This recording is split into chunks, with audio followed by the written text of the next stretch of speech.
आदमी ने सिर्फ सिगरेट का टुकड़ा लॉन पर फेंका।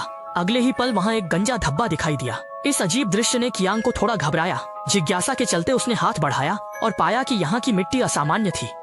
फिर कियांग ने जल्दी से हथौड़ा उठाया और जमीन पर जोर से मारा। लॉन के नीचे मिट्टी नहीं थी, बल्कि पीली मिट्टी की एक परत थी।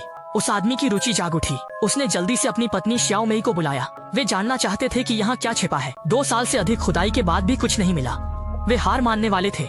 तभी श्याओ मेई ने बाहर से अजीब आवाजें सुनी। वह बिना सोचे समझे बाहर निकल गई। उसने देखा कि पहले खाली पड़ा इलाका अब विला से भर गया था। उसने सोचा कि यह शायद थकान का भ्रम है और उसने इस पर ज्यादा ध्यान नहीं दिया। जैसे ही वह घर लौटी, उसने पाया कि उसका बच्चा गायब है। वह तुरंत अपने पति के पास गई, लेकिन वह गड्ढा खोदने में लगा रहा। मजबूर होकर छोटी मी अकेले ही बच्चे की तलाश में निकल पड़ी।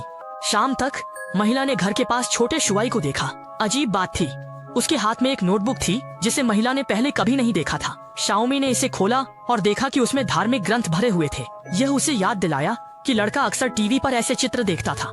सवालों से भरी शाओमी ने उसे ढूंढा। जैसे ही शुआई ने यह सुना, वह तुरंत उत्तेजित हो गया। इस दृश्य ने श्याओ मेई को हक्का बक्का कर दिया। उसने कभी कल्पना भी नहीं की थी कि उनका बच्चा एक राक्षस निकलेगा। उनके पास और कोई चारा नहीं था। वे उस लड़के के साथ ही रहने लगे।